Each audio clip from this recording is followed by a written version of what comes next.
Imagine you're an 80-year-old sipping tea on your balcony, reflecting on your life. You think about your childhood, the silly happy moments that will never come back. And then you drift to your teenage years, a time when emotions took up half of your personality. Believe it or not, ladies and gentlemen, this is the time that can either make you or rather break you. In these years, we learn so much about ourselves, and yet we often fail to love ourselves the way we would love something silly that we're passionate about. And so did I, until I watched my small little world collapse before my eyes. The problems never felt big enough, but they were enough to make me realize that the world does not always have to work in my favor. I started loving myself when the world around me stopped. And trust me, being away from the ones who did not even care in the first place teaches you a lot about yourself.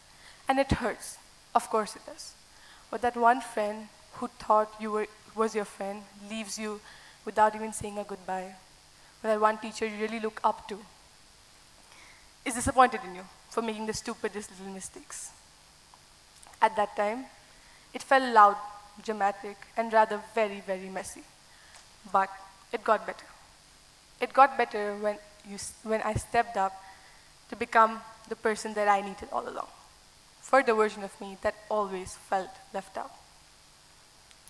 And I know it is very hard to take that first step. But to get the best out of your life, you must be the best version of yourself, right? And it starts with the tiniest steps that you take to change your daily boring lifestyle that you don't even like. Waking up at 8 a.m. for once instead of 12 p.m. Speaking your opinion out loud that you thought was not even relevant enough. Taking a step to first believing in yourself. Taking a step to first knowing yourself, what you like, and where your potential lies. You know, ladies and gentlemen, I've always seen grown-ups regret the mistake of not loving themselves at the right time. They often wish to go back in time and tell the younger selves that it's not that deep and that people do not really care. But what if I tell you, we hold that power to not make that mistake in the first place. We hold the power to accept ourselves, to love ourselves, just as we are. You know, as teenagers, we really feel that who we are at the moment is not good enough. We always want to be better, but we can never take the step towards the betterment. Maybe that's because we haven't even been efficient enough.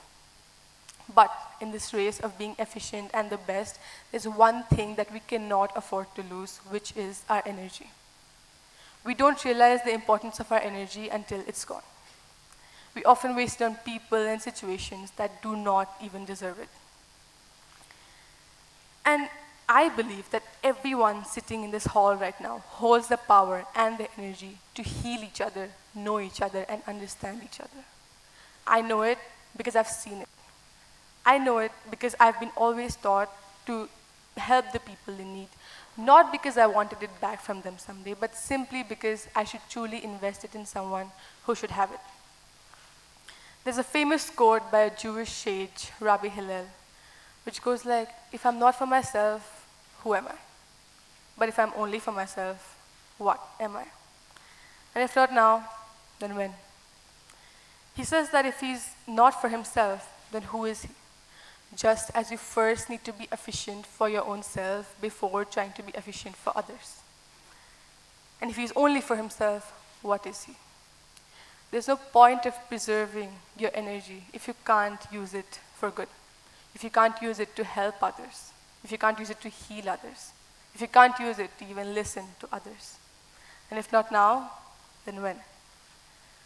Ladies and gentlemen, we always look forward to the change, but we never really take the step towards the change. Reason being, we are comfortable. We are comfortable in the misery that we live in. And so today, I urge you to get out of this misery, to take that uncomfortable step that will lead you to the best version of yourself. I urge you to be you, just as you are. I urge you to be you with all that quirk and lame jokes that you think is not funny. I want you to be you unapologetically so that you can be unstoppable. Thank you.